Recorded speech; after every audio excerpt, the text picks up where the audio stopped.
Hay dos formas de recibir al mundo. Una te pone el sombrero, te pone el tequila en la mano y te arrastra a la fiesta. Y luego, cuando ya eres de la familia, se acuerda de preguntarte cómo te llamas. La otra levanta muros, te mira de arriba abajo, haciéndote sentir que estás en un lugar al que no perteneces. México es la primera. Allí, al llegar, ya eres familia. Y el mundo entero lleva días con la boca abierta.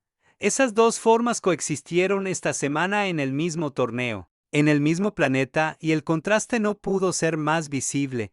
Un coreano que no habla español termina abrazado por 20 mexicanos que no hablan coreano. Un reportero italiano llega con micrófono a una calle del centro histórico en 30 segundos, ya. Va por los series cargado entre risas por gente que acaba de conocer. Un periodista brasileño empieza su conexión en directo y la termina con sombrero de charro, bigote postizo y un tequila en la mano que nadie le pidió permiso para servirle. Esas escenas no estaban en ningún plan de producción, surgieron solas en las calles, porque así son las cosas en México.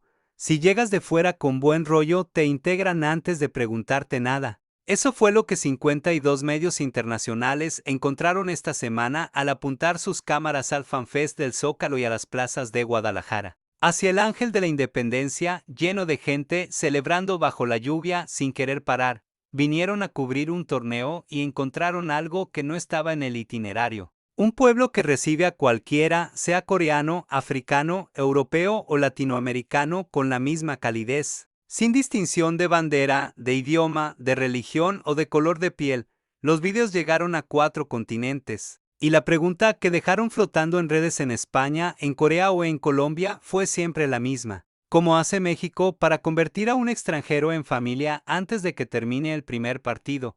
La respuesta empieza por entender que hay dos formas de recibir al mundo. Una te pone el sombrero antes de saber tu nombre, te sirve el tequila antes de pedirte nada, te mete a la fiesta antes de que termines de llegar. Y cuando por fin se acuerda de preguntarte cómo te llamas, ya llevas un rato siendo familia. La otra levanta muros, pide papeles, te mira de arriba abajo y clasifica si mereces estar según el color del pasaporte que traes.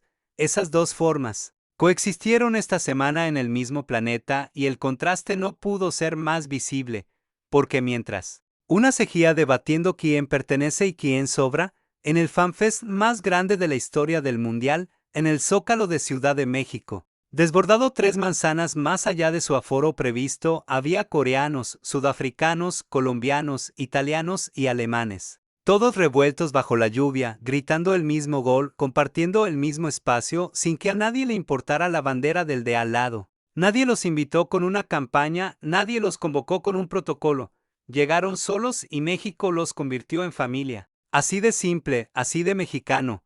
Antes de entrar al fondo de todo lo que pasó esta semana, hay algo que conviene saber porque cambia la forma en que se lee todo lo que viene después. El FanFest del Zócalo fue el más grande jamás montado en la historia del torneo. La organización había calculado un aforo de 50,000 personas. Las imágenes de dron del día del partido muestran algo diferente, gente en cola 3 manzanas más allá de los límites previstos, desde las 5 de la mañana, con frío, con oscuridad, con horas por delante antes de que abrieran las puertas. Y en Guadalajara pasó lo mismo, en Monterrey también. En Durango, en Yucatán, en plazas de ciudades medianas que no figuran en ningún itinerario oficial del torneo. La gente encontró una pantalla y se juntó, todo el país, de forma simultánea y sin coordinación desde ningún despacho. Organizó su propio mundial con lo que tenía, que resultó ser más que suficiente para dejar sin palabras a la prensa de 4 continentes. Y aquí está la parte que todavía no se ha explicado del todo, la pasión mexicana por el fútbol. No es ninguna sorpresa para quien haya seguido a la selección en los últimos 30 años, pero la pasión por el fútbol es solo una parte de lo que pasó esta semana. La otra parte, la que generó portadas en 4 continentes y vídeos virales en idiomas que la mayoría de los mexicanos ni siquiera entienden, tiene que ver con algo diferente, con lo que México le hace al extranjero que llega, con por qué ese coreano terminó abrazado por 20 desconocidos, con por qué ese italiano terminó en el aire, con por qué ese brasileño terminó con sombrero y tequila sin haber pedido ninguna de las dos cosas. Eso tiene otra explicación y viene ahora. entre quienes vivieron de joven el Mundial de 1986. Hay un testimonio que se repite cuando se les pregunta cómo era aquello. El obstáculo de entonces era la logística. Todavía no existían sistemas de venta por Internet y conseguir una entrada significaba hacer cola en taquilla, a veces desde la noche anterior, a veces dormir en la calle con tal de asegurar el sitio. Cualquier estudiante, cualquier trabajador recién empezando podía pagarlo. La forma del obstáculo cambió con los años. Lo que no cambió fue el pueblo, que aparece de todas formas, con o sin entrada, con o sin estadio, porque en México el fútbol no espera invitación formal y ese mismo pueblo que en 1986 llenó el Azteca lo demostró esta semana, desbordándolo todo a su paso. Corea del Sur ya se hacía notar. Sus aficionados llegaron a Guadalajara antes que la selección, días antes del partido contra Chequia. Los grupos de turistas coreanos ya habían tomado la ciudad con banderas, camisetas y concentraciones en plazas, una presencia tan brutal que la ciudad olía a Corea antes de que aterrizaran. Los mexicanos vieron esa energía y respondieron sumándose sin dudarlo al festejo. En Guadalajara, el estadio rugía en coreano y español a la vez. Los mexicanos, sin ningún motivo deportivo para animar a Corea, vestían la camiseta roja cantando nombres de jugadores que no sabían pronunciar bien, empujando a una selección que no era la suya solo por estar en su casa. Un vídeo difundido por informativos del mundo, de España, de Colombia y de la propia Corea, resume de maravilla lo que ocurre cuando un mexicano se cruza con extranjeros de fiesta. 3 jóvenes coreanos posan en un puesto durante el festival. La multitud de mexicanos que los rodea empieza a gritar. Ellos no entienden las palabras, pero captan la energía. Se miran entre ellos y los 3 se besan entre carcajadas frente a las cámaras, que transmitían para 4 países. 11 segundos de video. Tardó menos de 12 horas en saltar a Europa. En España la reacción no fue de burla, sino de asombro real. En Europa, Asia y medio mundo, ese contacto espontáneo entre desconocidos en plena calle sencillamente no existe, y si pasara, nadie lo celebraría. Pero en México, todos lo aplaudieron. Lo del reportero italiano llegó con micrófono preguntando y hablaban español, y acabó volando por los seris antes de acabar, pero hay más. Una brasileña contrató mariachis para su directo. Desde Ciudad de México.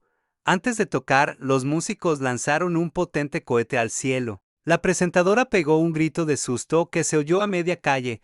2 segundos después, ya bailaba con el trompetista. Todo Brasil lo vio en directo.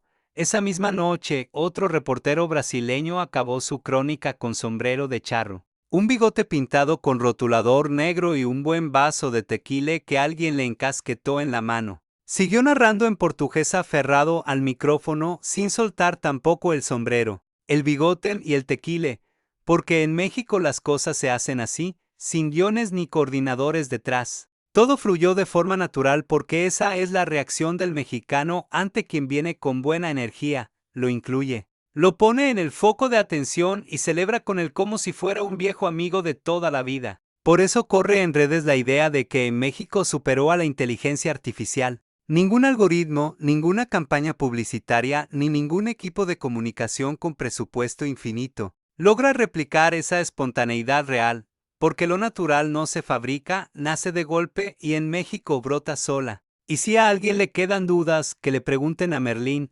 Merlín es un pato. Tiene 2 años, es blanco, lleva la camiseta de la selección y unos calcetines para protegerse del asfalto caliente. Acompaña a diario a su familia, formada por Carla y su hijo Cristian, mientras venden agua embotellada desde la Colonia Doctores hasta la Alameda Central. Trabajo honrado de barrio, de andar a pie. Ese era el día a día de Merlín. Pero llegó el debut, México venció 2-0 a Sudáfrica y la euforia estalló. En la marea del Paseo de la Reforma apareció Merlín con su camiseta tricolor. Andaba entre la marea humana como un hincha veterano. Alguien lo grabó con el móvil, otro lo subió a redes. Y en apenas unas horas el pato vendedor de la capital ya era tendencia en 4 países. Todo Internet cayó rendido. Unos lo llamaban Tesoro Nacional y otros admitían que el Patos había más de fútbol que ellos. Queremos ver a Merlín en el estadio, pedían mails de usuarios, y la FIFA, que suele tardar semanas en reaccionar, esta vez voló. Contactaron con los dueños, grabaron un anuncio y lo nombraron embajador oficial de la ciudad sede de Ciudad de México. Al pato que vendía agua, la FIFA lo hizo embajador. Eso no lo escribe nadie. Eso pasa solo en México. La presidenta lo mencionó en su conferencia diaria. Dijo que el pato Merlín puede parecer un detalle menor, pero dice muchísimo de México, y tiene razón. Muestra que en este país la espontaneidad real brota donde sea, en cualquier rincón. De una familia que vende botellas a 20 pesos, de un pato con calcetines que un día decidió ir con los suyos al trabajo y acabó de embajador del mundial. Las mascotas oficiales tienen sus nombres. Tienen agencias y estrategas de comunicación detrás, Maple, Sayu y Clutch. Bonitas, bien diseñadas, perfectamente ejecutadas y, aún así, la mascota que el mundo. Fue un pato de verdad con calcetines de verdad de una familia real que vende aguas en el centro. Eso es México. El mundo lo captó antes que la publicidad. Ahora toca comparar con lo que pasaba a la vez en los otros dos países. En Toronto, las entradas del partido de Canadá no se habían agotado el día del encuentro. Había butacas vacías. En Washington, la cita oficial de la capital anfitrión reunía en su momento de mayor éxito a un puñado de personas frente a una pantalla enorme y el espacio parecía diseñado para albergar a 10 veces más gente. Eso no habla mal de Canadá o Estados Unidos, dice algo muy concreto sobre el fútbol allí. Allí, el fútbol compite por un hueco con el fútbol americano, el baloncesto, el béisbol y el hockey. Son 4 disciplinas con décadas de tradición propia y rituales de fin de semana. El fútbol allí es solo uno más, luchando por el interés de unos aficionados con la Allende ya ocupada. En México no existe ese dilema. Solo hay un deporte que paraliza a la nación, uno solo. Si juega la selección, las oficinas se vacían antes y los bares encienden pantallas que nunca usan. Los taxistas sintonizan el partido y las calles, entre gol y gol, pasan del bullicio al silencio absoluto, y del silencio al estallido en un suspiro. Un rugido que se oye en el bloque de enfrente, incluso 3 calles más allá. Por eso, cuando la tormenta golpeó el Ángel de la Independencia esa noche, con lluvia, granizo y truenos, bajo el temporal que obliga a buscar refugio, la fiesta siguió, no paró, empapada, ruidosa, sin paraguas. Hasta la 1 de la madrugada la gente cantaba con la ropa calada. Nadie se movió, en Canadá. Esa misma semana, una tormenta eléctrica fue excusa suficiente para suspender las actividades del festival. Sobran comparaciones. La fiesta no se quedó en México. Chicago, San Diego, Texas. Con gran comunidad mexicana, los festivales desbordaban. Parecía el Zócalo mareas verdes y banderas. Al viento, gritos de gol que retumbaban fuera, mientras el evento oficial de Washington registraba una entrada desoladora. Los barrios mexicanos allí demostraban que la identidad no necesita territorio para activarse. Viaja con la gente, llega a donde ellos llegan. Si ves este video desde alguno de esos rincones, cuéntanoslo abajo. Queremos saber hasta dónde se extendió el eco de lo vivido en estas calles. He aquí la gran pregunta que varios periodistas extranjeros se hacían en voz alta esta misma semana y que todavía carece de una respuesta convincente en cualquier manual de turismo o de gestión de eventos. ¿Qué tiene México que otros países con más presupuesto, mejor infraestructura y más experiencia en citas globales no consiguen igualar? La respuesta fácil es la cultura, pero eso no explica nada. Cualquier rincón del planeta tiene su folclore, gastronomía, música y costumbres. La clave radica en un matiz mucho más fino. México se entrega sin condiciones, sin protocolos ni distancias, sin esperar a que te acerques primero. Demuestre su valía. El mariachi no espera que conozcas su historia antes de encasquetarte el sombrero. El mexicano no espera que el extranjero hable español para sumarlo. La integración ocurre primero. Las explicaciones vienen luego. Si llegan, ese orden de integrar antes de explicar choca totalmente con lo que dicta el resto del mundo. Y se notó. México llegó siendo exactamente lo que lleva, siendo desde hace siglos. El tequila estaba allí, el mariachi también, el sombrero, el cohete y el gol que retumba a 3 calles. Cero filtros para el extranjero. México llegó con todo, sin pedir disculpas. Y la jugada funcionó. El planeta ovacionó cada detalle que otros habrían considerado demasiado local para una cita global. La presentadora brasileña, asustada por el cohete, acabó bailando, el reportero italiano terminó cantando, los tres amigos coreanos terminaron dándose besos entre carcajadas ante cámaras de varios países. Eso pasa cuando un pueblo decide mostrarse tal cual, sin filtros. El extranjero no se aleja, se acerca. Hay una faceta en todo esto que casi nunca se menciona al analizar macroeventos deportivos, pero que estos días se mostró con una nitidez asombrosa. Vivimos en un mundo fragmentado donde los discursos hegemónicos de las grandes potencias dividen a la sociedad entre los elegidos y los excluidos, entre los que merecen quedarse y los que deben marcharse. Esa mentalidad llena portadas a diario, marca las políticas de fronteras de los países más influyentes y asoma también en las cumbres internacionales. Y, mientras tanto, México hacía justo lo contrario en cada rincón, en cada festival y en cada calle con pantalla. Y ganas de celebrar. Los aficionados coreanos aterrizaron sin saber una palabra de español y los africanos llegaron desde rincones que casi nadie en México sabría ubicar en un mapa y los europeos aparecieron cargados con sus cámaras. Traían sus agendas y sus lenguas, pero el pueblo mexicano los acogió a todos igual, sin mirar el pasaporte. Daba igual el idioma o la piel, el abrazo llegó antes de pensar en nada y, al caer la noche, todos eran ya familia. México lleva 5 siglos mezclando culturas, sangre, lenguas y tradiciones, el fruto de esa fusión. Da vida a un pueblo que no necesita que el otro se le parezca para acogerlo, llevan generaciones conviviendo con la diversidad. Y esa convivencia acumulada produce una magia que jamás se enseñará en talleres de formación ni en campañas de sensibilización. Es una soltura total ante lo diferente, curiosidad real por el extranjero y el impulso de abrazar antes de juzgar. Por las redes de medio planeta empezó a rodar un meme perfecto para definirlo: México es el país más capibara del mundo. Aluden a ese animal sudamericano famoso por convivir con cualquier especie sin peleas, sin jerarquías y sin exclusiones. La comparación arrasó porque muestra una gran verdad de los vídeos en México: de dónde vengas no le importa a nadie. Lo que cuenta es que disfrutes de la fiesta.